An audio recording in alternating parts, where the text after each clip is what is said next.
Open our Bible, book of Genesis. Nous ouvrons nos Bibles dans le livre de Genèse 19.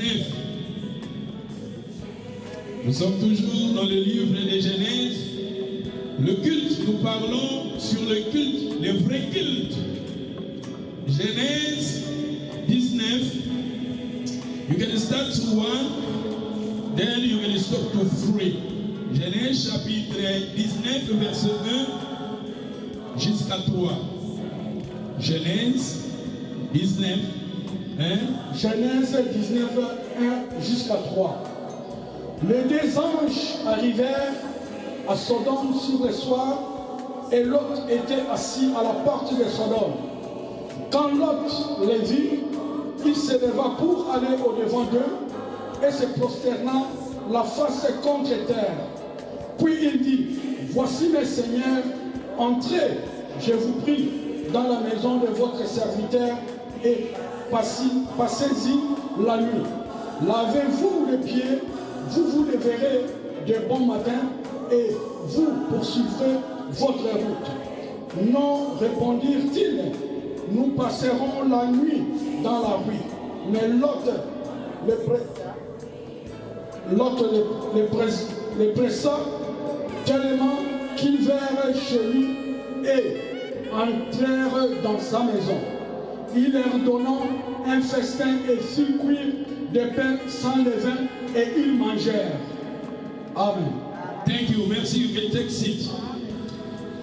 Mais aujourd'hui, je vais beaucoup parler sur Lot. Je vais parler sur Lot. Après, peut-être, tout le monde dans ma ramossus. Mais, tout le monde a 18. Tout le monde a 18. Tu veux que tu parles de 18. La 18 n'a 1. 18, 1. Tout le monde a 18, 1. Balobini.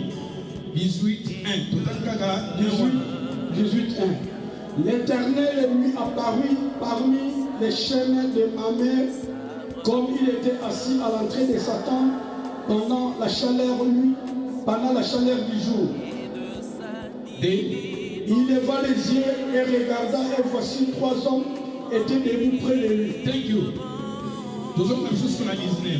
Et voici, dans la 19, plutôt dans la 18, malgré la mission, voici 3 hommes étaient debout près de lui. On nous parle de 3 hommes qui étaient debout auprès d'Abraham.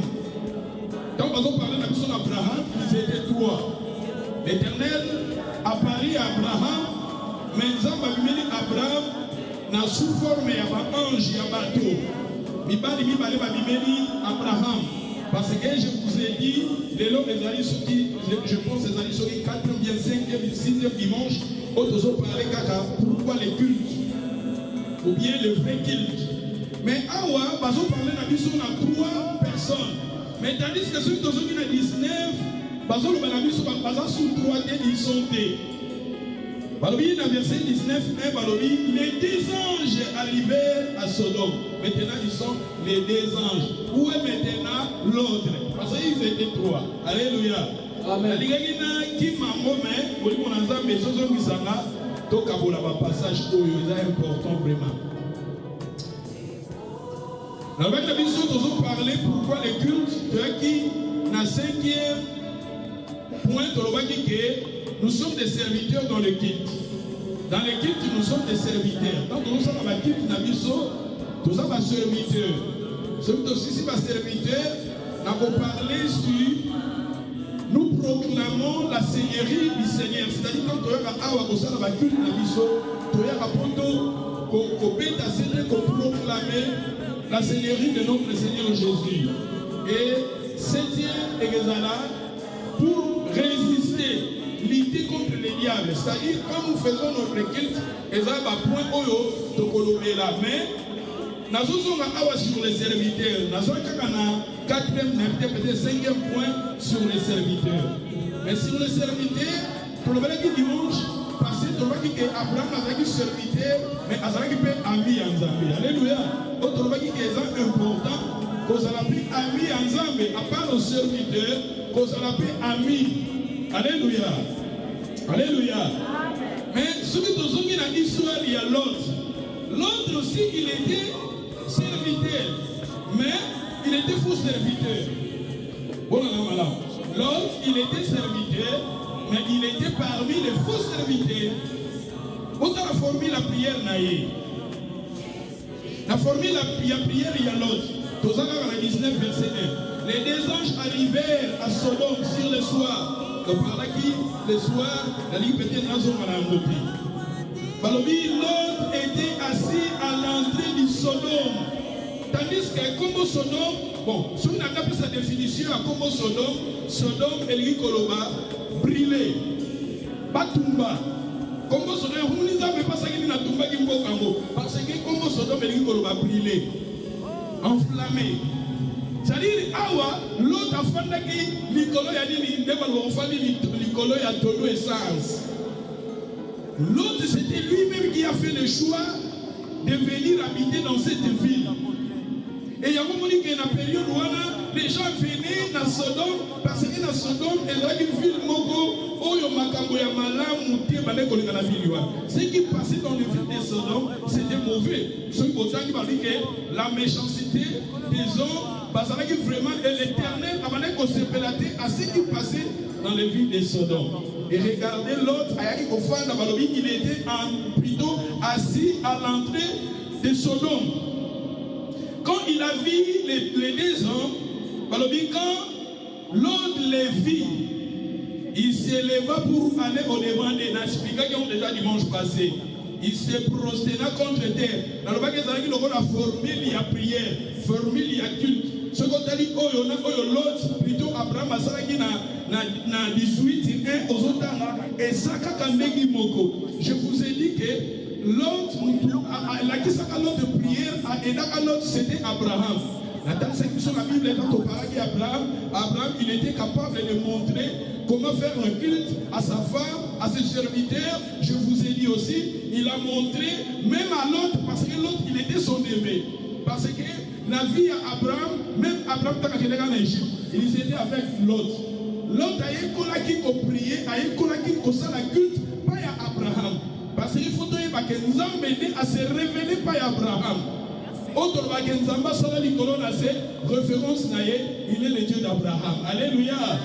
Et l'autre, il était là. Quand Abraham faisait le culte, il était là.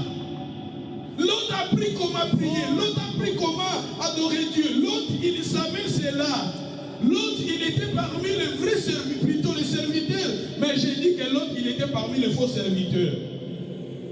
Il était serviteur, mais il était mauvais serviteur. Le même formule, il y a prière. Quand on dit ange à Foukami, il a dit un signe d'adoration. Puis il dit voici, mes seigneurs. L'autre, il a compris que c'était deux hommes, ils étaient seigneurs. Ils étaient deux, mais devant Abraham, ils étaient trois. Moko wana kewa. Et l'autre, voyez qu'on a Moko wana. Donc on parlait Moko wana. Pourquoi absence la présence, ils manquait la présence il y a l'autre. Pourquoi? Tandis que devant Abraham, ils étaient trois, mais devant l'autre, ils étaient deux. Moko wana boya koya, ponani na boya koya. Mais il y a des balobi. Mes seigneurs, ma verset de voici, mes seigneurs, entrez, je vous en prie, dans la maison de qui? De votre serviteur. C'est pareil aussi à Abraham. Abraham, quand il priait, il a dit que voici votre serviteur. Et maintenant, l'autre dit, voici, entrez dans la maison de votre serviteur. Pas à Abraham a résisté, qui ne t'aimait pas à l'autre, à Boyaki. Boyaki va continuer. Passez-y la nuit, lavez-vous les pieds. Vous lèverez le bon matin et vous poursuivrez votre route. Non, répondit-il. Mais à cause de l'intercession d'Abraham, les anges pitent na bango bayaki koboma Sodome et Gomorrhe, mais bayaki pe pas big salot. Maintenant l'autre a invité bango bazoboya. L'autre a benga bango bakota na ndako. Pourquoi? Parce que bazaki na makambo ebele ko bazalaki ko sepela na ngote na vie à l'autre. C'est que moi j'ai compris au moment nazo sala tozo très sur le culte, puis tozo parler sur le culte, tozo ti appelé Matthieu à Oyo. J'ai compris que beaucoup des enfants de Dieu, nous sommes comme l'autre. Tandis qu'il fallait que dans l'accord Abraham.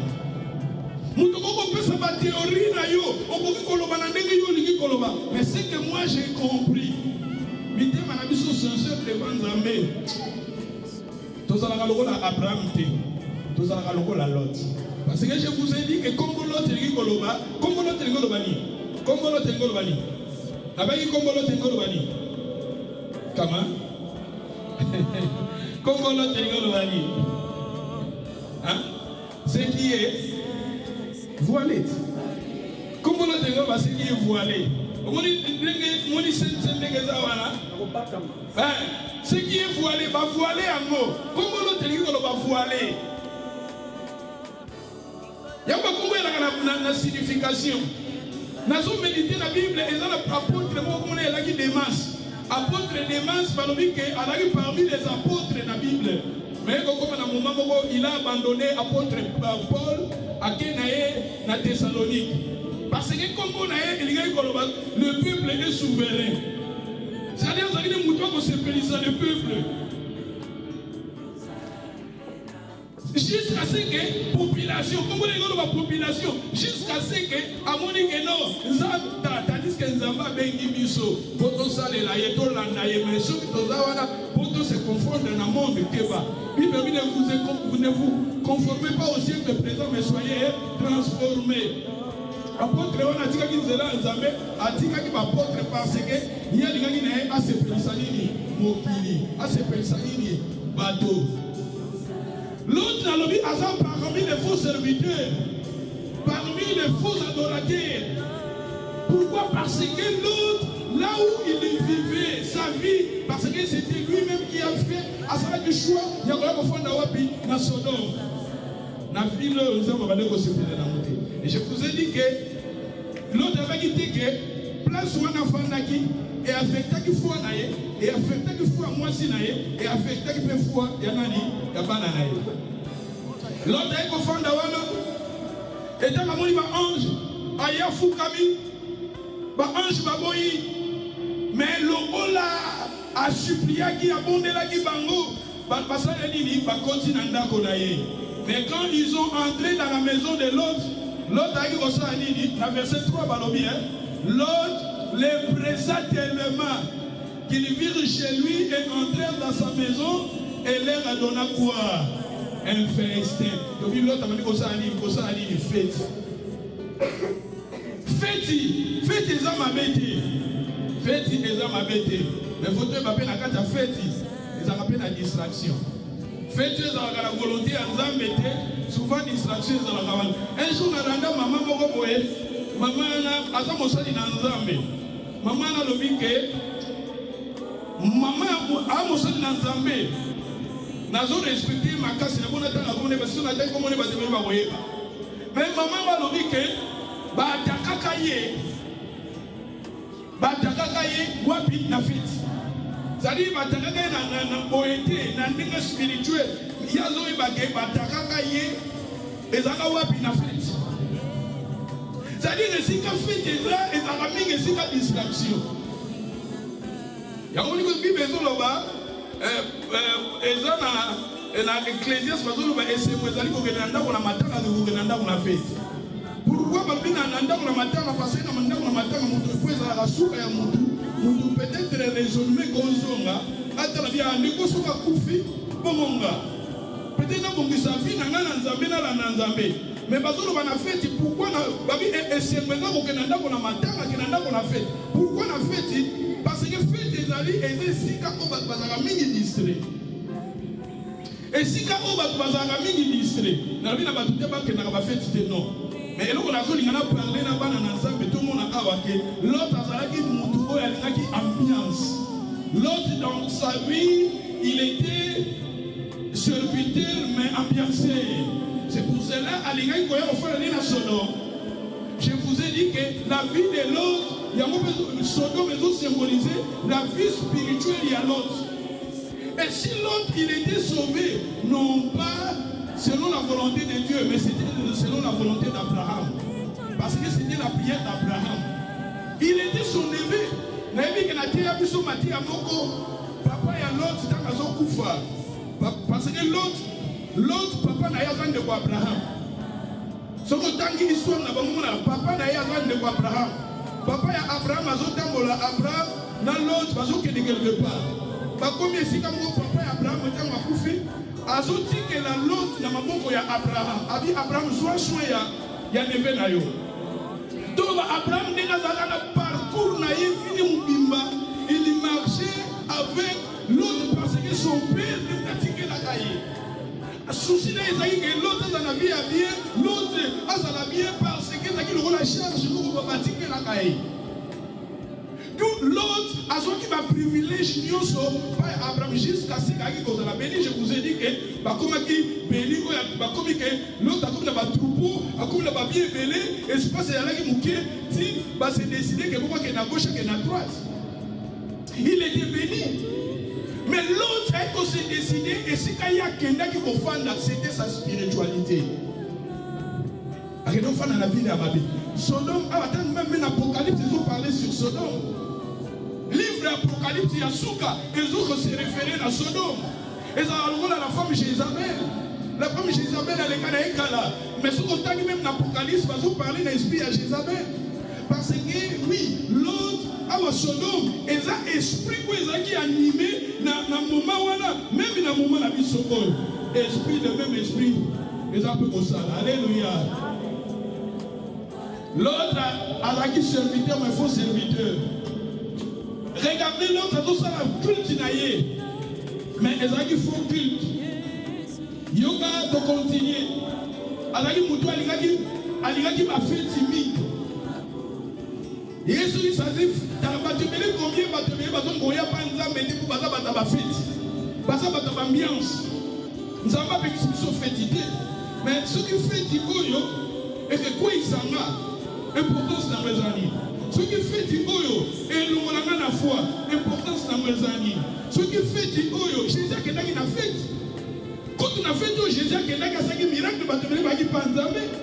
Parce que tant que Jésus le fait ayant manqué, Jésus est comme ça la miracle parce que fait Jésus a dit ça qui est différent, n'a pas fait on va dire comme là.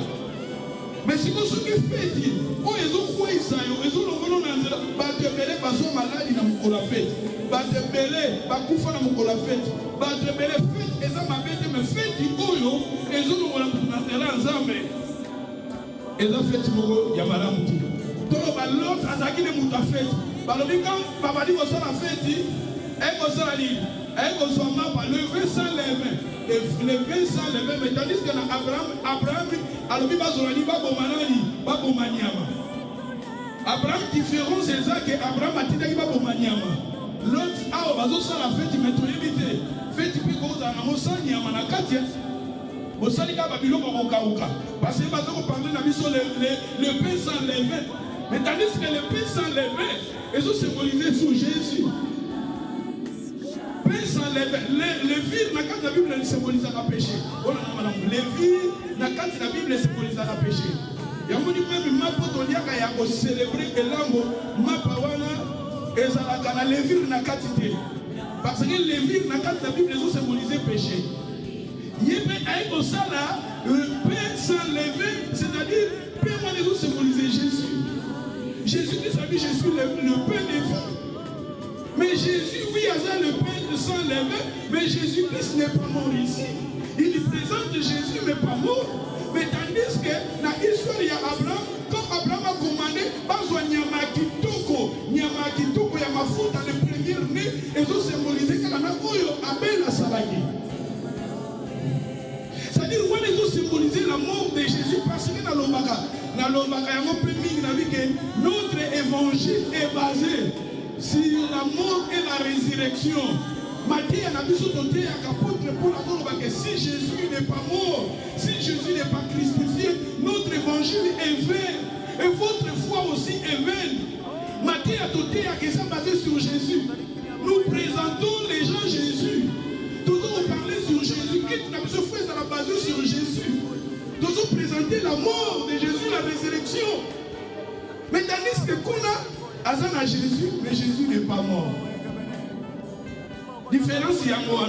Combien de gens vont prier parce que les sacrifices des athées. Tandis que Dieu a tant aimé le monde, il a donné son fils. Jésus était mort. sacrifié. Mais tandis que ici, Jésus n'est pas sacrifié. Bateau parler à Jésus n'est pas sacrifié. Bateau le met là sur Christ. Bateau le met là sur Jésus. Mais Jésus n'est pas mort. Mais tandis que notre évangile est basé sur Jésus. Il a pris nos péchés, nos iniquités.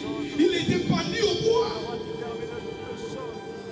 Comme Moïse, il avait élevé les serpents dans le désert. Puis il fallait que moi, dans nous à l'élever. Pour que nous soyons libérés. Abika. Alléluia. Mais tandis que l'autre a parlé, a présenté Jésus. Mais Jésus n'est pas mort. Combien de gens, de ceux qui sont dans l'église, mais Jésus n'est pas mort.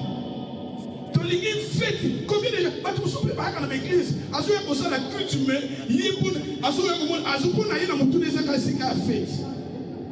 Mais ce n'est pas moi nombre ça va mais ça ne va pas l'église au milieu de la belé musique là ba tu so aso ya na mutu na zo fête yango oui faut la fête tu vas transformer fête tu vas changer ça veut dire d'abord ma vie na pesa mo panza meloko la sacrifice na ça de nouveau transformé et à partir de là on a célébrer fête nanga mais tandis que ici l'autre parce qu'on a présenté le pain mais le pain yango ezaki ça les villes les autres va s'empêcher mais où est la mort?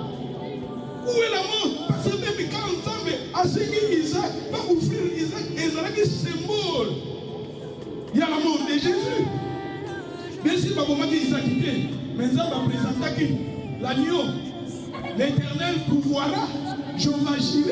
Va dire au pouvoir de l'agneau. Baboma dit l'agneau, on a la place à Isaac. Mais maintenant ici, l'agneau a zaté, parce qu'on célébrer la fête. Et c'est pour cela, Balobi que. Quand vous avez fêté, présence à des personnes, présence à des personnes, Dieu le Père, Dieu le Fils, mais pas le Dieu le Saint-Esprit. Bateau mi balé, on va mimer là qui l'autre. Et ça qui Dieu le Père, le Fils, oui, mais pas le Saint-Esprit. Le Saint-Esprit ça a gardé. Parce que l'autre, sur le Saint-Esprit a voulu qu'il y ait parce que mon ami que l'autre était dit. Oui, ngai na balaki ko sombela depuis kala balaki sanga nzela nzambe ngai mama nanga azalaka mutaki mbangisi ngai papa nanga azalaka mutamisioni biso tuti na témoin de Jéhovah biso tuti na armée d'Israël biso tuti na protestant biso tuti na catholique c'est bien mais ce qui est très important oui on va na yozoloba ezal Dieu le Père Dieu le Fils mais souvent le Saint-Esprit azalaka na makapuana te. Et là, on dit c'est-à-dire ce qui est très important, transformation, et ça va la vie. Quand le Saint-Esprit a dans la vie à moto, a commis ma transformation. Mais tandis que Bishop va te mêler, ton aussi dans l'église est différent. L'église coûte devant Zambé et apporte à quel autre côté. Ce qui est très. L'église n'a pas avec ma dénomination. Voilà la confusion. Mais là, n'a pas l'église, n'a pas ma dénomination. Alléluia. N'a pas Congo, parce que par exemple, nous avons raté. Nous avons raté mission, nous avons raté protestant, nous avons raté pentecôtiste, nous avons raté. Nous avons quoi ils ont important. Parce que vous êtes protestant, vous êtes la pentecôtiste, vous êtes sorcier, vous êtes raté. Mais nous sommes peut-être à cause de l'année de l'église, nous sommes au bas, mais à ça se transformer, changer, à part l'ensemble, tout le monde ensemble. L'église dit ma dénomination, pourquoi tu vas me passer ça et ça va voter au Libanais.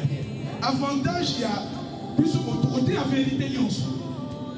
Côté la vérité, toujours là qui ça va vérité news. Avantage de Angoana. Ma dénomination, il y a l'église et tout ça.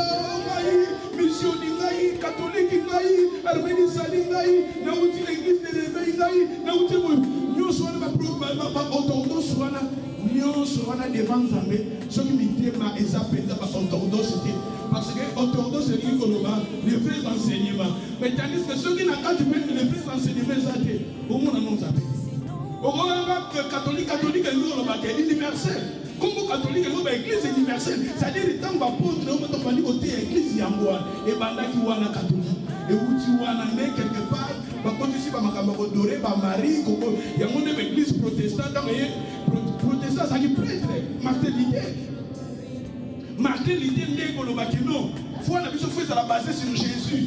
tokokoya ko confesser masumu pa ba prêtre te bon na sali péché na ba prêtre habité tété yé martelité dans mazo tanga Bible habité tété et ça ba pratique mabe yenda eko bima ayeko sala protestant donc nyonso wana tolandeli yango devant Nzambe ba dénomination to be ba dénomination et ça non importance ce qui est très important motema na moto et ça la transformer changer alléluia amen yango siko tozolo ba awa Lot évité Abraham n'a pas évité. Abraham a évité dénomination, église n'a évité. Dénomination, il y a l'autre qui a évité. Maintenant, nous allons parler de deux formules. Il y a deux formules, il y a Abraham, il y a deux formules, il y a l'autre. Il y a l'autre, il y a l'autre, il y a ambiance. Na place où il y a des confondants, Boli mon Nzambe c'est pas là qui na place où on a été. Il y a beaucoup de que tant qu'on va sauver l'autre. Boli mon Nzambe qui est là. Le Saint-Esprit n'était pas là. Mais tandis que voilà, Saint-Esprit. Voilà, quand on parle du Saint-Esprit, même dans Matthieu chapitre 28, verset 16, 17, 18, Jésus va aller faire de toutes les nations les disciples. C'est lui qui croira, qui sera baptisé au nom du Père, du Fils et du Saint-Esprit. Au moment dans la Bible, on va parler Dieu le Père, le Fils, le Saint-Esprit. Dieu le Père a parlé sur Jésus. Jésus a parlé sur le Saint-Esprit. Jésus a dit que le Saint-Esprit a Koya. Mais tandis qu'ici, Abraham a mis Dieu le Père a la Guiwana. Dieu le Fils a la Guiwana. Dieu le Saint-Esprit a la Guiwana. Parce que la vie d'Abraham est ce qui fait beaucoup la Kitoko. Vie Abraham de Ekola qui a mot. Formule la prière à Abraham. Cultivo Abraham a dit qu'on s'en est là. Mais tandis que dans l'autre, on Bibi des anges. Tout le Dieu le Père, le Fils, le Saint-Esprit a la guidée. Pourquoi Saint-Esprit a la guidée? Parce que c'est que l'autre faisait, Saint-Esprit a dit qu'on se peut la montée. Le Saint-Esprit a dit qu'on a la place où on a été. Il y a un Saint-Esprit à se retirer. Vous voyez que dans l'histoire, il y a Noé. Tant qu'on a bombardi Mokili Namboula. Noé a attendu Colombe. Colombe, pour que nous voyions, ce qui m'a essayé dans mon kili. Colombe a symbolisé Saint-Esprit. Saint-Esprit, Colombe a accueilli, attamboli dans mon kili. Colombe a mis place, il y a un coloté. Colombe a zongaki. Azalaki na place. Saint-Esprit, attends la vie, si on attend la vie, il y a une place, il faut se retirer. Saint-Esprit, il y a une place. C'est très important en tant qu'un enfant de Dieu. On dit que le Saint-Esprit place quand il a vu là. Les gens ont parlé sur le Saint-Esprit. Celui qui est un vrai adorateur, a comme un niveau à dire qu'à Saint-Esprit il a dirigé. L'autre, il connaissait Dieu le Père. À ça qu'il a comme papa. L'autre, il connaissait Jésus-Christ comme sauveur. C'est pour cela qu'ils sont venus pour les sauver. Mais où est la place du Saint-Esprit? Parce que c'est le Saint-Esprit qui t'a aidé. Même quand nous parlons, quand nous prêchons, c'est le Saint-Esprit. Le Saint-Esprit, il est là pour nous aider. Mais maintenant, l'autre, il avait le Père, il avait le Fils, mais pas le Saint-Esprit. Et conviction, comment on l'a dit mon thème, ce qu'on a sauvé, ça qui n'a pas de problème. Parce que la présence du Saint-Esprit n'était pas là. Il y a un peu ici. Donc, nous, tous les gens, moi, quelques mois passage. Parce que nous avons dit que nous avons dit que nous avons dit que nous même quand les deux personnes noires, alors dit que les gens de Sodome ils sont venus et ça qui va plus. Bon, il dit ça. Je pense à verset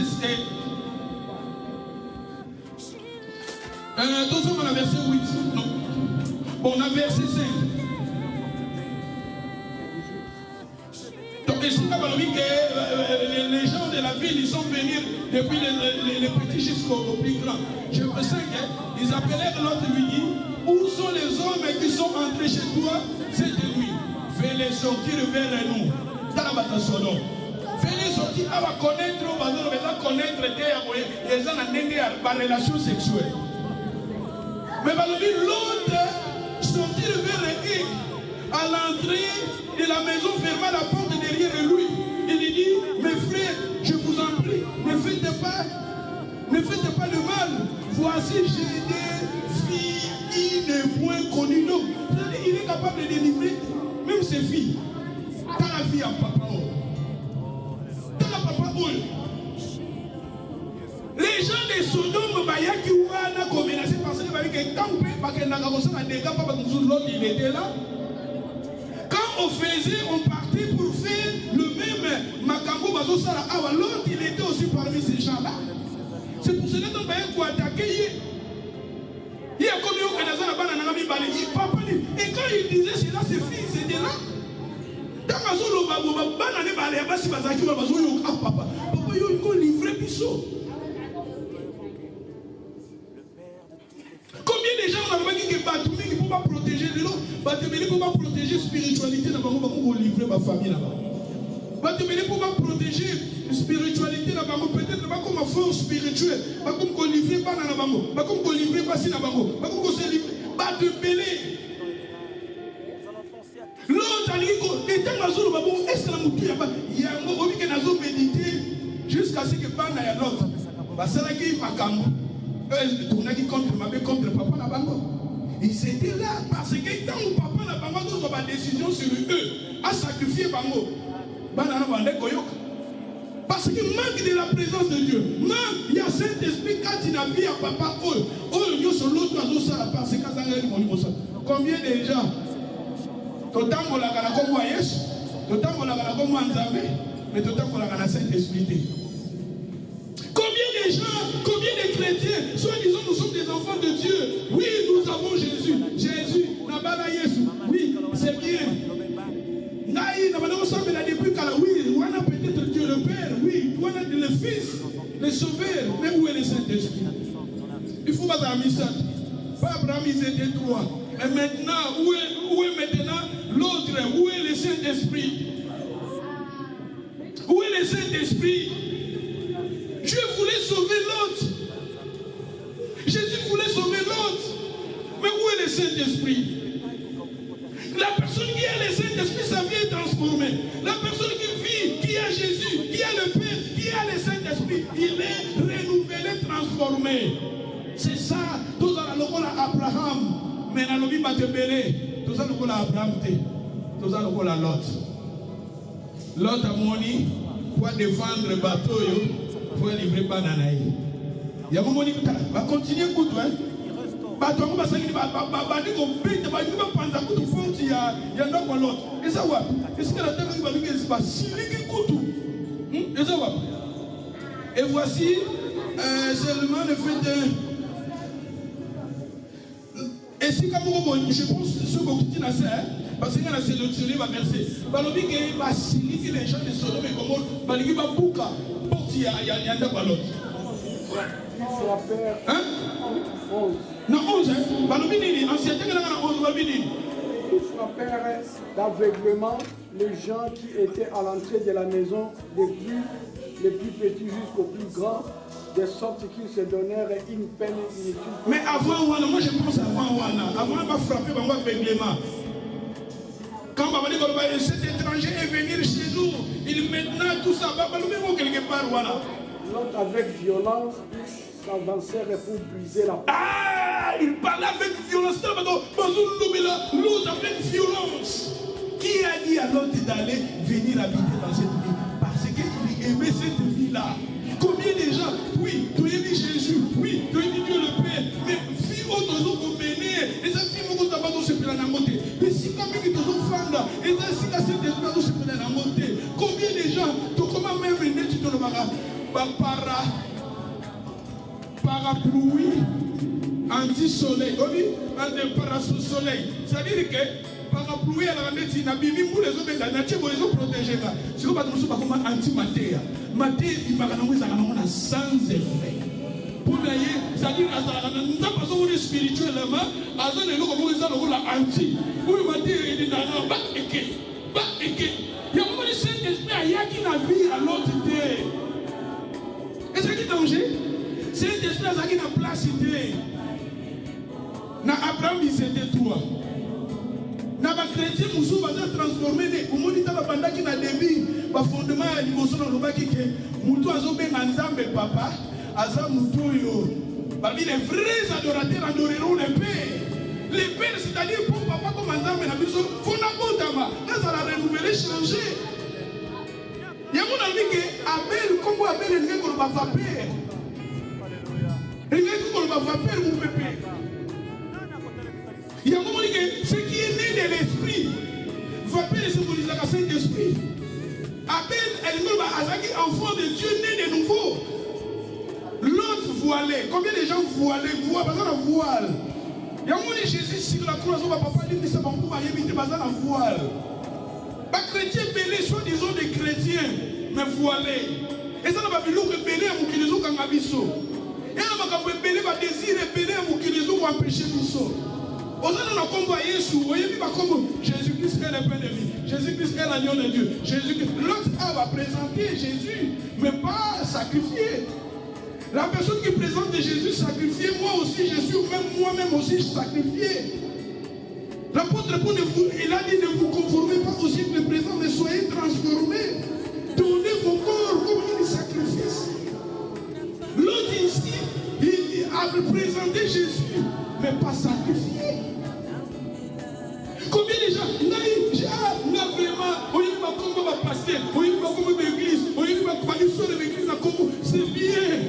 Mais est-ce que vous a transformé, renouvelé? C'est ça. C'est ça le problème. Ça va lier transformation. Il y a mon l'autre, ah ouais, tant que vous solo là pas petit-fils naïe. Quand on dit d'abord à livrer banana naïe. Et quand on va noyo, tout ça, bah il bon, naïe vite. Peut-être pas on va y confiancer bango. Peut-être on va y confiancer bango. Pour la vie que banango, bah il va validé. Ça va. Mais la vie que Bible sur les autres va fiancer, Bible est précise à ça. Au Bible que Joseph, il était fiancé, plutôt Marie, il était fiancé à Joseph. Pas précisé, il va fiancé. Mais tandis que Awa, l'autre, il y a sur le baba nanaïe, il y a basi baïbi mibalité. Bon, tout le temps, il y a 12 ans. Tant que vous voyez mon thé, il y a mon fils. Il y a 12 ans, il y a un ancien Dieu. Les hommes dirent à Lot, qui as-tu encore ici?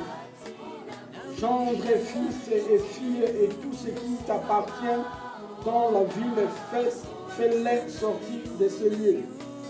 Car nous allons détruire ce lieu parce que le cri contre ses habitants est grand devant l'Éternel. L'Éternel nous a envoyés pour le détruire. Lot sortit et parla à ses gendres qui avaient pris ses filles. Levez-vous, dit-il, sortez de ce lieu, car l'Éternel va détruire la ville. Mais aux yeux de ses gendres, il parut plaisanter. Si vous transformation, ça toujours de côté à Batoussous. Parce que c'est caillé. C'est le même histoire. C'est le même histoire quand nous avons malgré qu'on sauve la temps où il y a Noé. Bana ya Noé pe bazaki ba marié. Bana ya Noah bi ba le misatu bazaki so bazaka misatu bana ya Noah. Bana ya Noah bazaki na basi na bango. Quand Noé a écouté ya bango bazalaki ba yokaki message parce que Noé y a transformation zaki katina ye. Famille à Noé bazaki sauvé parce que transformation bazaki pas Noé. Oui, mais la Bible dit Noé il était un homme intègre devant Dieu. C'est-à-dire qu'il était un homme taillé, préparé, intègre devant Dieu. Sur le même contexte, dans Noé qui intègre et le même pays Abraham, il était un homme intègre. Mais l'autre, dans ma zone, il y a un côté, combien de gens, transformation, dans le lobby, l'autre, à sa image. À cause de la image à pasteur, il faut pasteur. À cause de l'image à chrétien, mais il faut chrétien. À cause de l'image à sœur, mais il faut sœur mourir à Yamoniato. À cause de la découverte, à cause de Jésus sauvé, Jésus, Dieu le Père. Mais le Saint-Esprit a zaté. Parce que quand le Saint-Esprit a zaté, la vie a monté toute la transformation et les salama. Les mêmes, dans l'histoire, il y a Noah. Tant que Noah a joué la révélation des hommes, parce que comme Moukili, Aya te ibana ne bana ne bandimi, ate ibana bana basinaye bandimi. Mais quand on a l'autre, c'est comme un message. Oui, message, je vous dis pas de mes transformations à la guidée. L'évangile est sur la puissance cité. Combien de gens ont toujours fini ça comme Zambé? Malobanza mais ça sous na pas abattre na ba vie abattre. Et ça sous na puissance dans ba vie abattre. Et ça sous na ba fête dans ba vie abattre. Parce que les gens quand ils ont à la parole, mais ils ont à la vie la vision, ils ont les en harmonie mon côté. Concordance c'est ça. Il y a un moment où il y a des gens qui ont ma sapo, et ça n'a pas ma histoire. Parce qu'on a des gens qui ont papa. Transformation, ça va quitter. Qui chose là, et ça quitte Oyo, ton commis va serviteur, n'a pas de serviteur, ton commis sous ma ami. N'a pas ami, Jésus a dit si vous faites ce que je vous commande, vous êtes vraiment mes amis. C'est-à-dire la personne qui est serviteur, il faut qu'on soit ami, c'est-à-dire transformation, ça la vie. L'autre, Azaraki n'a Jésus, Aïba qui Jésus sauvé, il y a un sauvé, mais c'est un esprit Azaraki n'a placé. Combien de gens, autres en Jésus, tu as vu Dieu le Père, mais peut-être le Saint-Esprit Azaraki. Parce que ma campagne de Sala, ma fille n'a pas besoin de mener en haut. Nous avons plutôt Saint-Esprit Azaraki c'est en côté. Il faut voir qu'il y a Dieu le Père, le Fils et le Saint-Esprit. Trinité. Le Saint-Esprit Azanzambé. La divinité du Saint-Esprit. Et dans la présence, il y a l'autre Saint-Esprit Abonéboya. Mais tandis que ceux qui n'avaient pas parlé, et si Dieu le Père a ça, et si Dieu le Fils a ça, et si ça a mis ça tout. Mais tandis que dans l'autre, Saint-Esprit a la quitté. Parce que Saint-Esprit a dit que l'autre a comme déjà anti-matéria, anti la parole. Et ça a sous les fêtes, a comme un crédit. Et l'autre a dit que vie ou un azo coméré et affecté déjà sa femme. Et affecté déjà ses enfants. Dans un côté, il y a ma petit-fils, il y a parce que il y a un modèle. Combien de gens, au bas au moment où Azadi a créé l'église, à l'église, mais moi, ça tient un andam. Combien de gens, Azad soit mon cabinet l'église, ou bien pas andam. Combien de gens, papa, Azad, Moutoukou, Azad, un rôle, il y a ma casse l'église, mais moi, ça tient un andam, on n'a pas de bâtiment andam. Combien de gens, soi-disant, Azad, mon cabinet l'église, mais ma PC est déjà combo. Pas surnommé est déjà combo. Pour le dire, parce que on a vraiment impacté ma vie. Et à l'autre, c'est parce qu'on met ma sango malam, que nous avons comme on est parmi certains aventuriers. Combien de gens sont aventuriers? Nous avons dit que nous sommes Abraham. Mais nous sommes la mission qui ont prouvé que nous ne sommes pas Abraham, nous sommes l'autre. Voilé. La désir à mon des autres voilés. Il y a comme on dit, spiritualité à l'autre, comment il y a un problème? Les 10 anges, comme Bazalaki, Nakati, Yandakou, et l'autre, va comme il menacer. Et ça veut dire que l'autre peut menacer la spiritualité. Combien de gens, ma vie, on va se mener, ils ont menacé la spiritualité là-bas. Combien de gens, on va se dire combien de personnes ont été pour et ça, ils ont menacé Jésus à Zanakat Nabango. Ils ont menacé Dieu le Père à Zanakat Nabango. Je vous ai dit, Totanga, les enfants, il y a un verset 16. Comme il est tardé, l'autre il est tardé, parce que le madame il est tardé. Combien de gens vont tarder? Il est tardé. Les hommes, les saisirent par la main, lui, sa femme, et c'est. Il fallait pas attendre à combat. Dans la Bible, dans la Bible, même la Bible, vous avez dit seul pour n'empêcher pas combat là-bas. Bible, bataille va combat, mais comme on va combat bataille, la déni soit là-bas, la nous qui va mourir, bataille ne va pas nous bataille va combat. Mais va combat va nous mi bataille. Bible vous dit qu'on perd le temps. Bana pourri. L'autre, c'est qu'il faut à l'autre. Et si quand dans le baguette là, vous y avez place et affecté à Bisso. Dans le baguette, tu as image de ma famille, tu as image de ma quartier, tu as image de ma tribu, tu as place et affecté. Mais Bisso, tu as un quartier fort. Dans le Bisso anglais, dans le Londres, c'est différent. Et ça dit que, oh, on a sur le anglais, et ça des places où tu es affecté anglais. Nakendaka na Newcastle, nakitika na ke chauffeur wa memeki biso. Na yoki anglais na bimeza différent. C'est-à-dire na komona oh chaque ville peut même quand na musala na zo travailler na maman moko boye maman wana na tuni utu wa abinga na uti Newport abezo kama na tsana ngate atsana ya atsana yezo mageza ya Newport ene ko comprendre pe que ni na zo ke na Newport neko mais comment na ke aksana ye ça fait que bateau mingi baza na même accent dali place et affecte à biso l'autre a dit que place où il y a fandaki et ça qui déjà m'a payé dans l'hôpital là il fallait déjà compris là mais comme m'a payé déjà il fallait compris là parce que surtout mais Nicolas va brûler ils ont payé là déjà là où ça me pas tout matin mais ça n'a m'a payé il fallait compris là mais ça m'a payé il fallait dominer c'est très important que nous entourage à bien place où il y a bien pour permettre la spiritualité la besoin dans la bien puis parce que la spiritualité la besoin de affecter moi c'est la mission pas c'est la mission là il va la mission n'a pas la mission yoga tout continuer car l'Éternel voulait les paris Zambazo l'a sauvé Zambazo l'a sauvé c'est-à-dire Zambazo ça à cause d'Abraham à cause du service d'Abraham à cause de la prière d'Abraham. Si nous sommes des vrais adorateurs, quand nous prions pour nos familles, même si les membres de nos familles par contre dans la logo la nôtre, mais à travers tes prières, nous avons aussi quelque chose. Alléluia.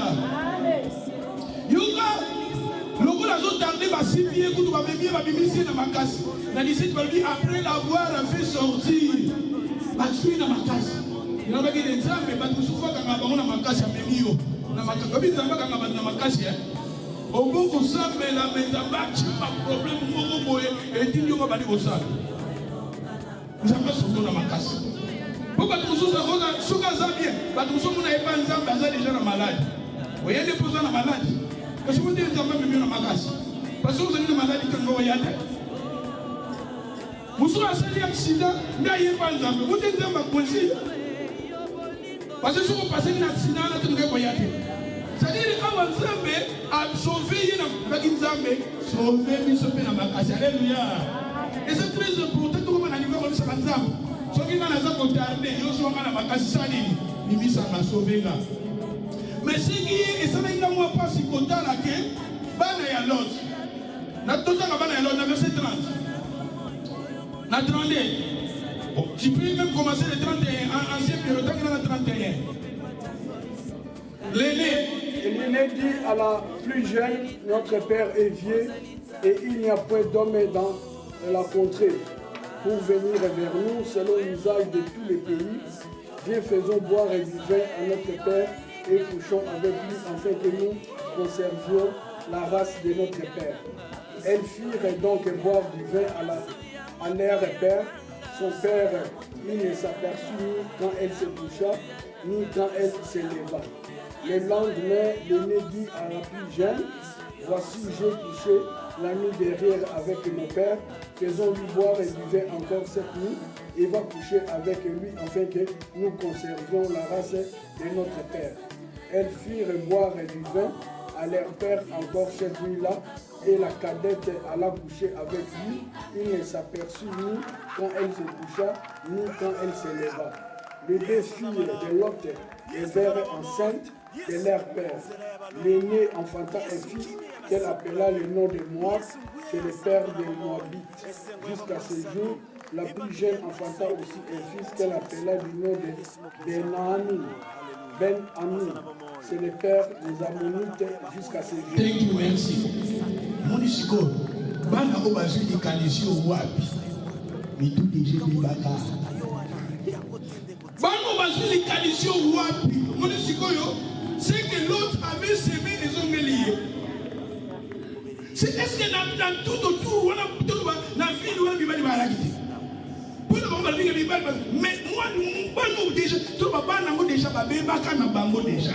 Parce que moi, je ne pense pas, moi, nous sommes bien éduqués, moi, on a dit papa, on a dit, c'est-à-dire que Bano Bazaki déjà va bien pas que c'est là-bas. Il y a toujours un Saint-Esprit à Salaki de même Nabana. Mais après, papa, nous avons les faits, les bois, mais où est l'agneau? Abraham, l'autre, c'est plutôt Isaac, Azaki déjà l'esprit à l'adoration. Azaki déjà l'esprit, comment faire un culte. Mais regardez, Bano Yabasiawa. se met comme ça une réputation papa là-bas. Où t'as la scolota, il y a un massanga, il y a un monique, que Saint-Esprit a la vie à l'autre. Il y a un monique dans Éphésiens chapitre 5, 18, ne vous livrez pas livrez, c'est la débauche. Mais soyez au contraire remplis du Saint-Esprit. Le Saint-Esprit est levé parce qu'on compare Bango. C'est-à-dire que nous sommes chrétiens, tout le monde est sangate, tout le monde est sang. L'autre, à l'angwa qui est bissé pour la mokili. Tala a bana bafani bamia, et nous on dit papa ni ngabami. Pourquoi nous même qu'on soit masana parce que avec papa, amela anita la mela la sa nini, abundi sa makalisi. Baili papa na bango na makambo sa bali alinga. Parce que bana bamane déjà au monde. Et on a vu que quand l'autre disait que j'ai aidé mes filles, je vais vous livrer. Bana bana koyo. Mais bango même ça qui va être au jour c'est la papa na bango c'est que l'autre avait cela. Tout la tsapa na biso l'église. Plutôt le vrai culte. Tout la tsapa bango le vrai culte. Tala bana oyo, il soit il y a on a beaucoup de Bible tant ma combo de Bible et moi vous voyez perdre les isaté. Dans bangoté. Bible, dans la Bible, on dit que est-ce que vous voyez que Jésus va dire que Makamou sous Jésus ça va comment on a Bible dit.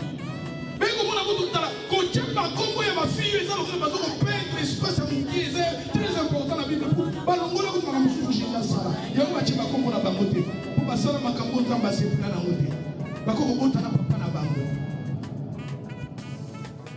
Parce que Saint-Esprit a zala na bangoté. Le Saint-Esprit sur la vie à mon tour. Saint-Esprit a aussi qui m'y a terre. Saint-Esprit est là. On dit au cause de moi, dans un année de nouveau transformés. Au hasard, la Bible le dit, et les gens qui ont dit que les chrétiens, pendant un année de nouveau, va souffrir. Non, tu souffres. Mais, quand tu souffres, péché, ça le rôle à l'Ibakou, péché, ça le rôle à l'Ibakou. Mais, après que tu souffres, on peut dire qu'à la état, on peut confesser, on peut soit décision, on peut sa vie dans un temps. Mais l'autre, ils ont dit l'habitude, Azana qui s'est expliqué à la vie naïe. La parole de Dieu, ils ont dit une partie de la vie naïe. Nous avons besoin du Saint-Esprit. Nous avons besoin du Saint-Esprit. Le Saint-Esprit est là. Le Saint-Esprit est là. La mort a disparu. Dieu donne plein salut. Et si le monde entier. Le Saint-Esprit est là, le Saint-Esprit est là, Saint-Esprit, nous sommes là, Saint-Esprit, nous sommes là, Saint-Esprit, nous sommes là, pour toi, l'Esprit de Jésus. Viens sur nous, l'Esprit de Jésus, viens sur nous. Namoli monayo, namakasi nayo, Yahweh kangolanga, Yahweh kangolanga. Namoli monayo, namakasi nayo, Yahweh kangolanga, Yesu. Yahweh kangolanga, okangolanga ki Daniele, na libulu ya makosi, Yahweh bizalelo yo, Yahweh, nous avons besoin du Saint-Esprit. Yahweh quelque part parce que bah oya ça qui m'a dit qu'on entend pas ça en Zambété. Dans Romains chapitre 8 verset 16, 14, 16, basolo sur le Saint-Esprit. Le Saint-Esprit rendra témoignage à votre esprit que vous êtes des enfants de Dieu. Parmi les Saint-Esprit, c'est lui qui va rendre témoignage à notre esprit que nous sommes des enfants de Dieu. Les Saint-Esprit sont dans la vie à Moutou, bien pour convaincre les Moutou. Vie aux autres mener les armes à main. Vie aux autres vivre les armes à main. L'autre, dans la bande, l'autre, dans la vie, tu sais combien d'années? Saint-Esprit a mon que moi, on va nous battre. Abraham a dit, Allah qui sait comment faire l'adoration. Mais il y a des gens qui ont la prière. Alors, on a des gens qui ont la prière. Et c'est pas tout le monde dans la prière. On a des gens qui ont pas ça. On n'a pas ça erroné. Nous avons des gens qui ont la prière. On a prière, on a la Bible, on a la formule, on a la salle.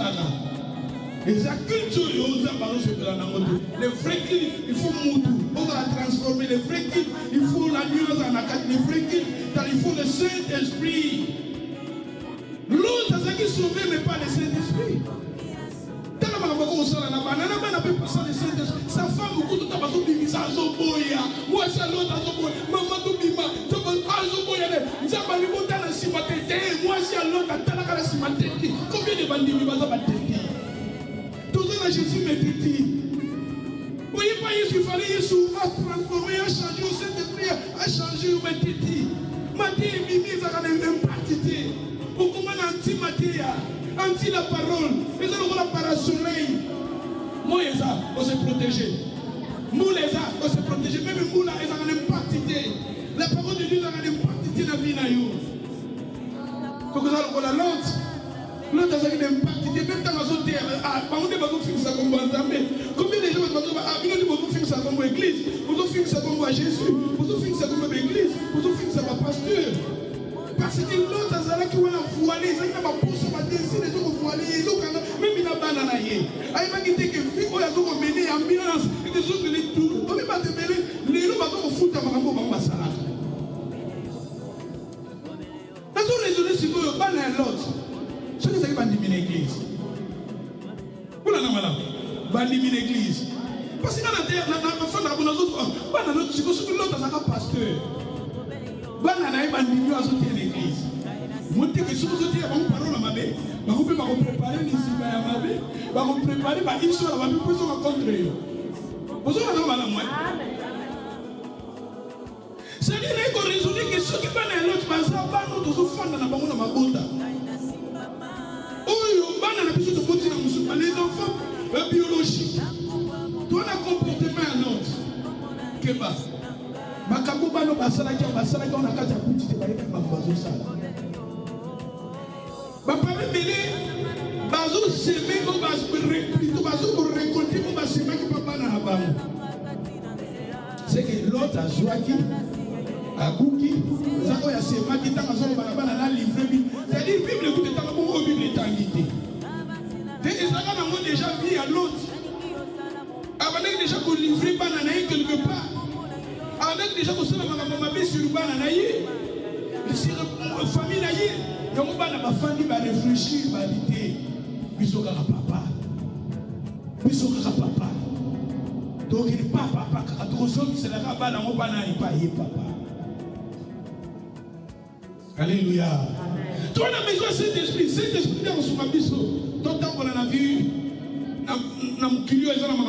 Saint-Esprit, il est là. Le Saint-Esprit nous aidera dans le livre de Romains 8. 25, 6 à 28, tout ça va dire que le Saint-Esprit est là pour nous aider. Puis ce que Kolonga a dit, mais le Saint-Esprit est là pour nous aider.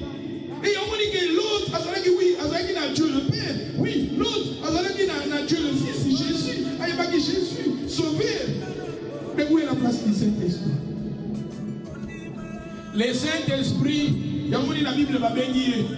Azali divin. Saint-Esprit, c'est-à-dire Azapé Nzambé. Voilà, dans le Saint-Esprit, Azapé. Dans la divinité, tout le monde les attribue. Il est l'omnipotent, l'omniprésent, l'omniscient et éternel. Il y a dans Genèse, dans Genèse 1, verset 1, à dire au commencement, l'Esprit de Dieu mouva. Molimo, on entend parler qu'au temps de la Nicolo, il y a Mokili. Molimo. Le Saint-Esprit, à sa divin, à sa sous 14, on appelle l'évangélité. Quand on parle le Saint-Esprit, l'Esprit, on parle de l'omnipotent, de tout puissant, l'omniprésent, Aza partout, l'omniscient, Aye Maganioso. Éternel, Azar libéral la libéral. C'est la même qualification, les mêmes les attributs. Ma personne pas Jésus, ma personne pas Dieu le Père, ma personne pas Saint-Esprit. Bon, si il faut pas faire dans la vie à mon tout pour mon temps à la complet. Il faut pas faire dans la vie à mon Christ pour mon Christ à la complet. Il faut pas faire dans la vie à Abraham, tout le monde va ça tout présent. Mais la vie à l'autre, tu vas y comme on a gagné. Quand on a mis balai. Ceux qui ont dit la sécurité, même l'autre va sauver Nzambe, va candidater Abraham. Pour Azaki ne m'ont dit, Azumi n'a pas bimate, Azumi n'a pas dit qu'à vie à Sodome, Azumi n'a pas dit qu'à vie à Nzambe. Sa femme, beaucoup de têtes déjà, on attend na sima pe libanga. Ti lelo koma libanga. Bana ya l'autre ba bima kuna makanisi ka parce que Saint-Esprit azangaki. Me vie ya bana basio. Tu as besoin de Saint-Esprit. Yamoni bazo bengaye, balobi awa l'esprit de l'Éternel, l'esprit du Seigneur, l'esprit du Père, l'esprit de Jésus, l'esprit de vérité, l'esprit de vie, l'esprit de foi, l'esprit d'amour, l'esprit de force, l'esprit de la sagesse, l'esprit de la grâce et l'esprit de la gloire. Saint-Esprit. Voilà, dans le Saint-Esprit, à part la divinité, Saint-Esprit a zappé moto. Et si on a un enfant de la Saint-Esprit a zappé moto. Pourquoi tu l'as dit Jésus-Christ tombe dans la Zambé, mais Jésus pas Zambé. Jésus tombe dans la Zambé.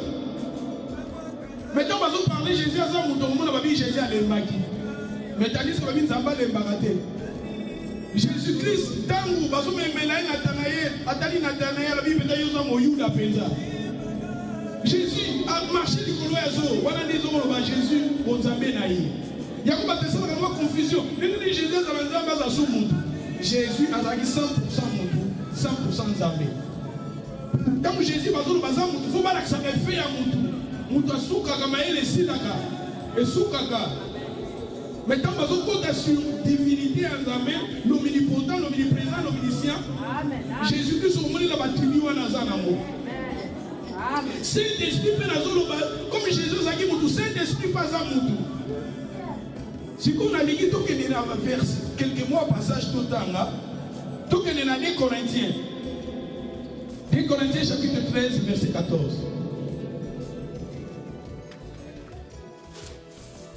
Natikali na 10 minutes, 15 minutes, nous avons tout dans le service à Saint-Saint-Saint dimanche.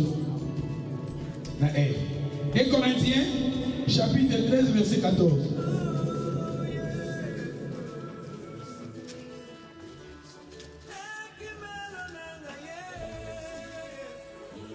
2 Corinthiens 13, 14.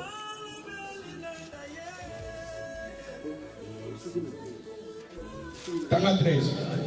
Et si comme je dis 14, je suis 13. Tanga 13. Que la grâce Du Seigneur Jésus-Christ, l'amour de Dieu et la communion du Saint-Esprit soient avec vous tous. Thank you. Dans ma version, dans une version, il y a la parole vivante. Bible est la parole vivante. Que le Seigneur Jésus vous donne la grâce. Le Seigneur vous donne la grâce. Pour que la grâce du Seigneur soit avec vous. Mais tandis que la parole vivante, que le Seigneur vous donne la grâce. Le Seigneur, quand on parle du Seigneur, c'est Jésus. Jésus, il lui donne la grâce. La Bible nous dit dans le livre d'Éphésiens, chapitre 2, verset 9, vous êtes sauvés par la grâce. Et cela ne vient pas de vous, c'est le don de Dieu. Ça dit Jésus appelle ça la grâce. Ngolou, même nous avons sauvés par la grâce. Alléluia. Ngolou. La Bible nous dit la grâce, la loi est venue par Moïse, mais la grâce est venue par Jésus. Jésus-Christ n'a pas la grâce. Alléluia. Tout le monde, l'autre, ça qui n'a dit. Abraham a ça qui n'a 3, mais l'autre dit. Tout le monde, la grâce. Deuxième balbinini. Après la grâce, balbinini. L'amour de Dieu. Balobi, l'amour, il y a une version, il y a la Bible, où il y a parole vivante, que Dieu vous témoigne son amour. Mais dans la version, la Bible dit que l'amour de Dieu, Dieu le Père, l'amour, car Dieu a aimé le monde, il l'a donné. Dieu le Père, il nous donne l'amour. Jésus-Christ, la grâce. Mais le Saint-Esprit, il fait quoi? La communication. Communion. Voilà, la communion, c'est le Saint-Esprit. Et on dit, la grâce, l'amour et la communication. Dans la version, on va dire communion. C'est-à-dire, communion, c'est contact. Contact, relation, intimité, et ça, Saint-Esprit de Moutou. Après ça, c'est-à-dire, Moutou, tout le monde dit l'autre, c'est ça qui n'a Dieu le Père. Oui, c'est ça qui l'amour, pour être sauvé par l'amour. C'est ça qui la grâce, Jésus-Christ, c'est ça qui a Jésus la grâce. Mais où est la communion? Où est la communication? Le Saint-Esprit est là pour nous aider. Saint-Esprit n'a vu un mouton dans le bano, les camboyo, aux autres mots, les amabe, aux autres mots, cosa. Les cambo, au moment où les cambo, fan, peut-être mourir les âmes à l'amté. Conscience les âmes à l'amté. On doit sentir que les cambo, le Saint-Esprit communication. Saint-Esprit a zéro pour la guider biso. Il y a pour aider biso. Dans la l'autre assemblée qui a un moment, il va bénir ma santé. Tout le monde jour en bola dans l'entambo, les gens débat, à où on va ne pas y quitter. Pour y quitter, par une absence de guider, à y éviter. Il y a un monique, ma santé pesa ma mère. Il y a un mouton dans le Saint-Esprit, à quoi mélanger ma santé. T'as les effets à ma santé. T'as la papa oyo, ce que ça dit Kambu, et bêta magana, puis bêta magana, je pense. Bah, bêta comme on a famille. Parce que les gens qui ont dit que les gens qui ont dit que les gens tala sikoza na bana mibale na kata ndako bazwize siko yo pe na mutu na yo ozokanisa te oyebi pete keza yo c'est-à-dire osala rôle no ya papa eza ko te nzoka bana wana bayebi ke no papa solo bana eza ndeye mais papa solo eza ngate po alaki tala me faire massa ya ko bibelo bi bona mane massa ngate bona mane ko Mungu babenga ngini batu bakata ngo babongisa yango tala soni l'autre asa ayokaka yango c'est très important na mutu azana Jésus tala le même père oui mais père l'autre masangani soso pas Noah balobi Noah ne mtakele ko sala babe asali babe akamata ameli masanga kutala lini tala befe ya masanga. Combien de gens font de Dieu autour lingi yango kutu koleka na église tout ligné beaucoup de l'Église Jésus. Tout ligné beaucoup de. Oh, mais là, moi, il veut pour l'estomac. Il veut l'estomac. Il va l'habiller, mais la vie pour la nuit l'estomac. Le matin, il va poser un zoto. Nous devons avoir un Saint-Esprit pour collaborer dans la vie. Votre Paul a tout me permis, mais tout n'est pas. Mais comme c'est sous ma beauté. Nous devons avoir un Saint-Esprit. Saint-Esprit est dans le modèle Isaïe. Il y a besoin des rôles du Saint-Esprit. L'autre a la présence du Saint-Esprit. Avec qui sauver même pas le Saint-Esprit. Il y a besoin de Makabou et la Guinée. Même quand on a beaucoup de temps, on a beaucoup de coquins de Wana. Dans ma zone sauvée, il y a beaucoup de gens qui ont vu le faire. Babi Bima, on a vu, on a vu grâce à nous. Les gens qui ont sauvé Babi Bima, on a Cardiff. Il y a des gens qui ont sauvé Cardiff. Il y a des Ramini. Bima, on a vu. A tout le monde a ramini, comme on a l'église de la way à ramini. Tant à vivre sur la ville, on va dire que ça va épargner à nous. Ça va comme on dit à la ramini, fan à ramini. Afin de quelques mois à ramini, comme on a vu dans nos habits. Mais tandis que les gens qui sont souvent qui n'a pas de ramini, à souvent qui n'a pas de ramini, pas tout le monde qui fait du wanade. Pour l'autre qui met la vidéo. Mais avec l'État, non, filo le sauté. Sans position, chrétien sans position. Au passé, on a besoin de savoir que l'homme a peut-être avec l'État pour compter le passé. L'église, on a peut-être vraiment la somme de tribu, mais avec l'État pour compter l'église. Si on a besoin de savoir avec l'État pour compter, c'est-à-dire l'autre.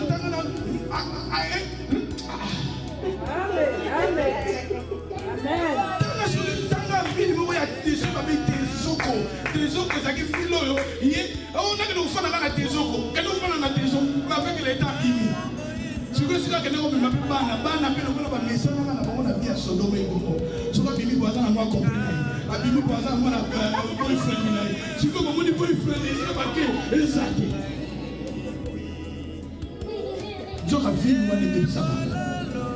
L'autre Azalaka plus serviteur, mais faux serviteur. Azalaka adorateur, mais faux adorateur. Azalaka Saint-Esprit. Quand il y a eu, on a besoin de Saint-Esprit. Le monde dit aussi dit ça. On dit Saint-Esprit, dans les cas tout le temps, on va passage. Tout le temps, on va passage, mais. Tout aussi dit ça.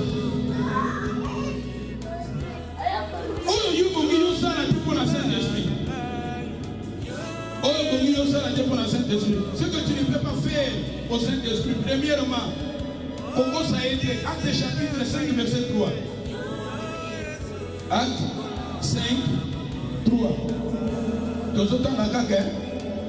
Acte chapitre 5, verset 3.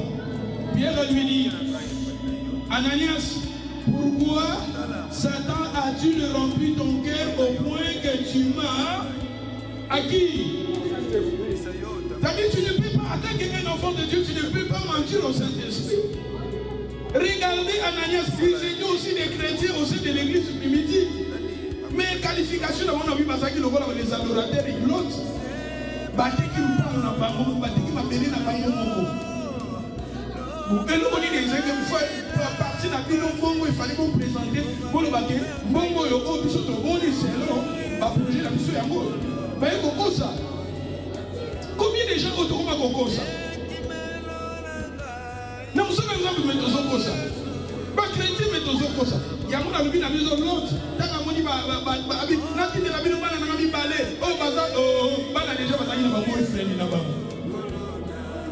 Bon, kuna Bible bi ba boyfriend de bazalaki na mi ba mibali. Bible ninga lobi na biso. C'est-à-dire papa mo bazaki déjà adorateur mais faut adorateur. Lukuta na muno. Tout continue. Na 9 parmi. Alors Pierre lui dit, comment vous accordez pour vous faire quoi? Tenter qui? C'est-à-dire tenter. C'est-à-dire comme Meka. Parce que comme Meka, comme Meka n'a pas pasteur. Parce que comme Meka va s'en aller. Chrétien n'a pas d'église maçonnique. Il y a comme on pas dans l'autre. Parce que Meka papa n'a pas. Ah tenter. C'est-à-dire ce que tu ne peux pas faire au Saint-Esprit. Tenter. Comme Meka. Pour continuer, tu ne peux pas résister contre le Saint-Esprit. Acte 7, verset 51. Acte 7, 51.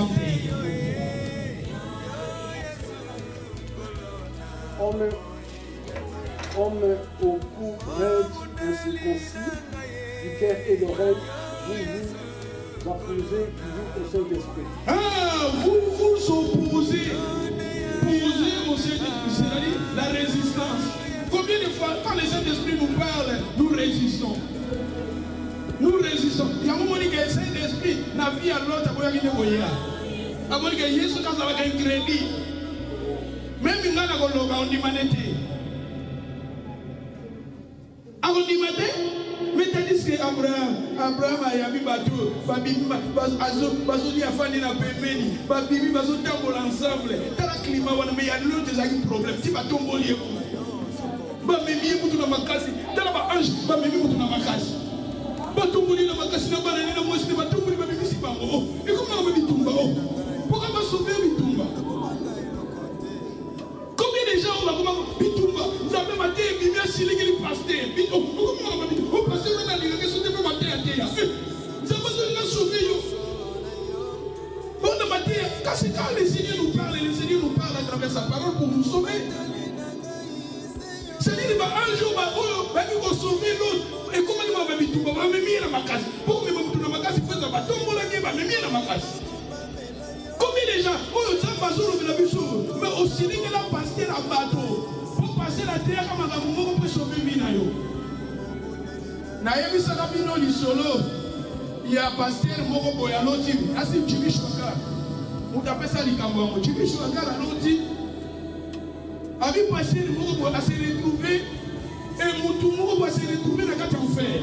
Azoutsika, si tu Chibishwaka Nando Tazomona, on dirait que tu as Azoutsika, mais. Na kati mfe suka zuzika azomona siko mutu mona tomboli sikoyo akangi suki ya mutu moko atomboli donc atomboli atali boye donc akotala bien akitisi akangi su mutu mutu so atomboli atali akitisi akangi mutu so atomboli atali siko chibishwanga atuli nzambali nzambe mutu wana na mfe azoluka ya bite ya azoluka pasteur ne ko pasteur na ye ateyaki ke ciel eza ye.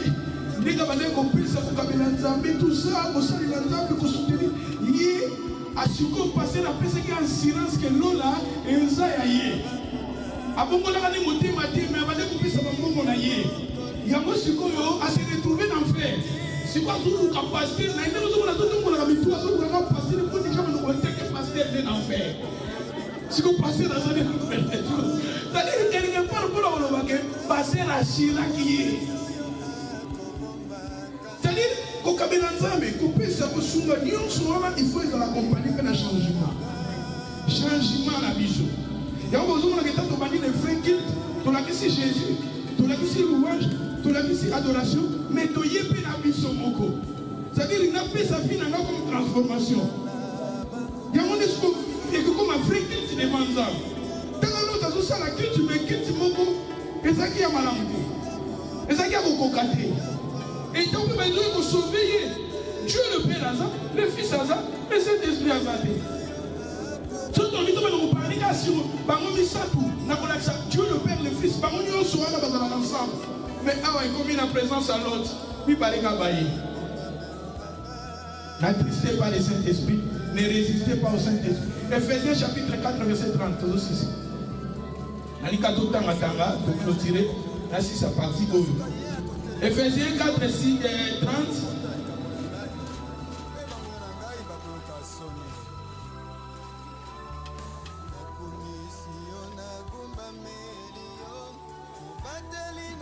Prolongation Hébreu 10, verset 29.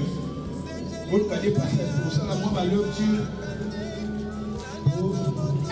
Ces derniers temps, ma tête a été exemples à YouTube. À YouTube, sur le pays, tout le monde en haut. Il a bien connu que l'amour, les autres sont pour le dimanche passé, même l'amour est édifié, quand on a l'autre qui a montré, oh, ma tête est vraiment profonde. Ephésiens, chapitre 4, 30, Balbini. N'attristez pas le Seigneur. Le Seigneur. N'attristez pas le Saint-Esprit, N'attristez pas le Saint-Esprit de Dieu par lequel vous avez été scellés pour le jour de la rédemption. N'attristez pas le Saint-Esprit de Dieu. Combien de fois tu attristes le Saint-Esprit? Comment tu peux attrister le Saint-Esprit quand tu mens? Comment tu peux attrister le Saint-Esprit? La vie que tu amènes. Il y a un moment que le Saint-Esprit ne voulait pas venir sauver l'autre parce que le Saint-Esprit connaissait que le Saint-Esprit déjà il y a l'autre, ah, Jésus, il y a ta grâce, Dieu le Père, mon amour, et pour votre communion, combien de fois c'est la foule à la personne à ma toile? Est-ce que vous m'avez dit comment à un moment où vous sentez qu'on dirait que vous avez été? Est-ce que vous avez dit à un moment où vous avez prié? Est-ce que vous avez dit parce que ma fille de prière n'a eu un malade de Mikolo? Est-ce que comment à un moment où ma fille fait vous amener tout ce que ça nous a mené? Ceux qui t'ont commis déjà à niveau où c'est Saint-Esprit. Il y a un moment où dans Galates chapitre 5, 14, par dit soyez conduits par le Saint-Esprit.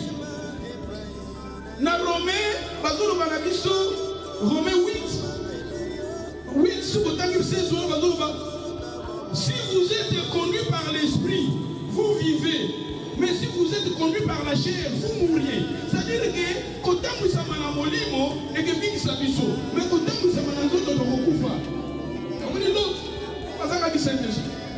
Azaki adorateur, mais faux adorateur. Il y a un moment où l'air vient. Elle est déjà venue. Pour les vrais adorateurs, quand Jésus a dit les vrais adorateurs, Jésus a dit qu'ils appellent ma faux adorateur. L'autre, vous allez. Il y a un moment où n'attristez pas les Saint-Esprit. N'attristez pas, c'est que tu ne peux pas faire mentir, tu ne peux pas mentir au Saint-Esprit, tu ne peux pas résister contre le Saint-Esprit, tu ne peux pas attrister le Saint-Esprit. Hébreu 10, 29 par 8.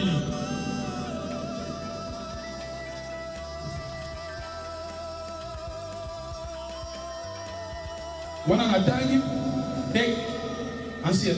Hébreu 10, 29. Hébreu 10, 29. De quel pire châtiment pensez-vous que sera jugé digne ce qui aura foulé au pied le Fils du Dieu qui aura tenu pour profane le sang de l'alliance par lequel il a été sanctifié et qui aura outragé l'esprit de la grâce. Qui aura outragé qui? L'esprit de la grâce. L'esprit de la grâce, on va piétiner Jésus-Christ. C'est-à-dire qu'on va parler sur les Saint-Esprit. Combien de fois tu piétines à Jésus? Matthieu et Mimi, nous venons écouter la parole parce que quelque part, nous avons les tous à la rolenge, il y a les tous à la. Nous serons ceux que Nzamba lingi biso to sa nini toza. Ba musu ba ye pa Nzamba lingi Nzamba ya maza biso ndimi toza mais Nzamba da transforma la biso. Yo ya pa Nzamba lingi Nzamba ngane na zabo na linga na sala ko oh. C'est que maintenant c'est que le Saint-Esprit peut faire de toi. On a le bagi c'est que tu ne peux pas faire mais maintenant c'est que le Saint-Esprit peut faire en vous. Jean chapitre 14 verset 26.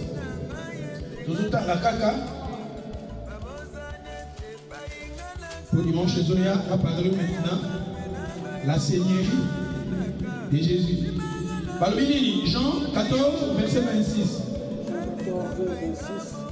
Mais le consolateur, l'Esprit Saint que le Père enverra à mon nom, vous enseignera toutes choses et vous rappellera tout ce que je vous ai dit. Thank you. Quand les 15, 26. Jean 15, verset. Quand le consolateur, l'Esprit Saint, que le Père enverra à mon nom, il vous enseignera toutes les choses. C'est-à-dire, le Saint-Esprit, c'est le rôle du Saint-Esprit. Enseigner, c'est la communion. Même Matthieu, on a ôté à Awa. Matthieu, on a ôté à Awa. Nathaniel, on a libéré. C'est le Saint-Esprit. C'est-à-dire, le Saint-Esprit nous enseigne. C'est ça, être connu par le Saint-Esprit. C'est ça, prêcher selon le Saint-Esprit.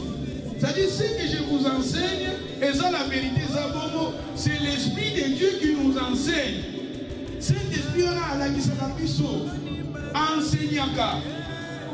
C'est-à-dire, au cours de temps que mon ananga pour faire un niveau, mon père, aux enfants, la paix, vous voulez plus de mots. Donc, Saint-Esprit, on va nayo. Talabo. Aux enfants, on dirait pas au Lubano, on dirait quelque part, les ouïes, on a bongo, on a macanisé, on a mémoire. Le Saint-Esprit enseigne. Balobi, il vous fait quoi? Il vous rappellera. C'est-à-dire, c'est le rôle du Saint-Esprit dans notre vie. Il y a même que Saint-Esprit qui a vie à l'autre, même qu'on a enseigné à Royokate, même si on a rappelé dans la ligne après, on a dit qu'on a Royokanaïté. Il y a même que Dieu le Père, le Fils, le Bouquet, les gars, ils n'ont pas tout continuer. Dans 15, 26, par minute.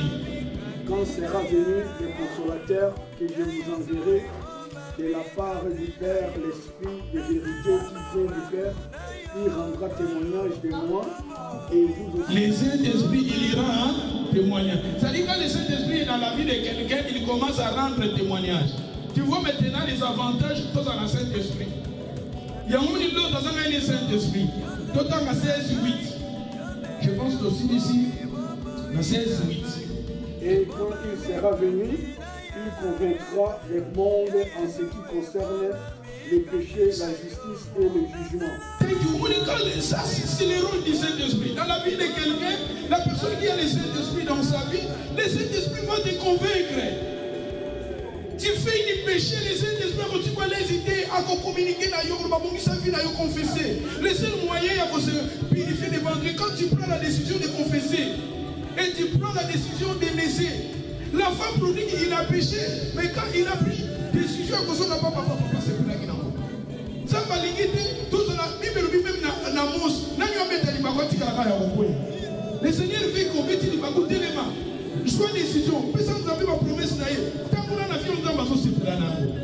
Le Saint-Esprit est là dans notre vie pour nous convaincre à ce qui est du péché, la justice et le jugement. La 13 Balmini. Les consolateurs, c'est le Saint-Esprit. Paraclète, quand nous avons un consolateur, on a un Saint-Esprit, nous avons bien les consolateurs. Quand le consolateur sera venir, l'Esprit de vérité, tu vois, il est lui-même vérité. Et il vous conduira dans toute terre. Toute la vérité, le Saint-Esprit est là pour nous conduire dans la vérité. Après, il y a des fois,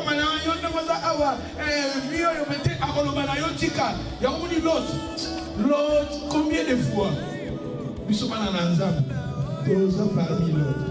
Donc, continuez tous, c'est ça qu'on a. Pas de lui-même, mais il dira tout ce qu'il aurait entendu et il vous annoncera le quoi. Les choses, hein?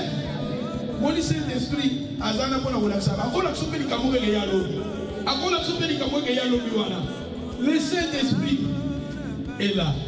Il y a besoin de Saint-Esprit. Nous sommes chrétiens, pas dans l'église, tout ça dans le Saint-Esprit dans la vie. Notre Azaki a Dieu le Père. L'autre, c'est Jésus-Christ. Le Sauveur, oui, c'est bien. Mais où est la place du Saint-Esprit? Souvent, nous avons le Père. Souvent, nous avons Jésus. Mais nous manquons aussi le Saint-Esprit. Tandis que la Bible dit, il faut que nous nous la vie pour tout ça complet. Donc, mettez-le sur le Sauveur.